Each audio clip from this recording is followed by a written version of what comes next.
This is an ad-lib story. I don't have anything on my phone over here anymore to base it off of. Some of these I've been meaning to type down. I don't know where to start. So this is a music one about a former artist or a band formerly in a musician formerly in my band that always wanted to do more country, more hard rock, something along those lines, and wanted to be a three-piece band, but he was not strong enough in his instrument for me to carry his lack of talent. On guitar, he was great, but I needed him on his other instrument. And this is one of those where I'm going to try to be vague so no one knows who, just so they don't give him credence or any hits or anything like that. I'm trying to keep a lot of the musicians anonymous, or kind of. Well, when it came to vocals, he knew that I knew my music theory, but sight singing and beats and all the stuff on paper, always my weakest point. So I'd say, hey, let's try singing this. So who's gonna do what are you gonna do, the third or the fifth? Or are you gonna go up to the augment? Dude, don't talk to me about that. You know, but, well, then I guess we shouldn't do it. Is that the best you've got? The crowd loves it.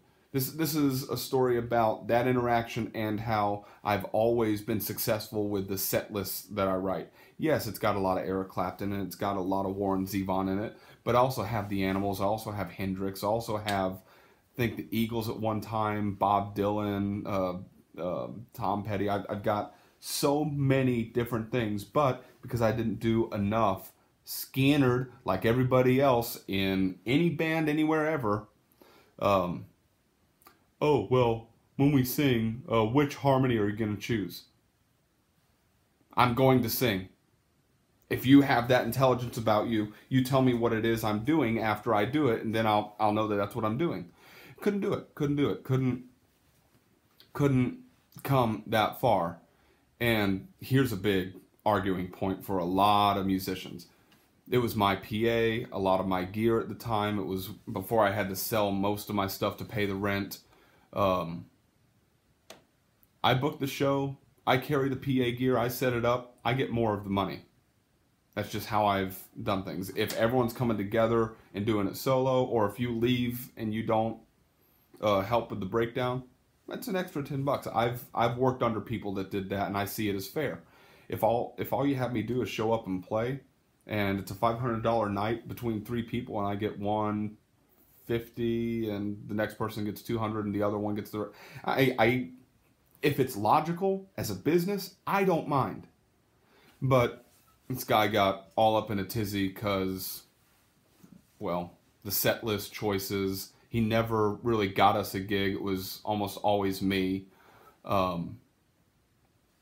Just poor business stuff. But you know what? He's kind of like an amoeba. He adapts. He adapted. He changed instruments and is part of some pop band or something, and he's doing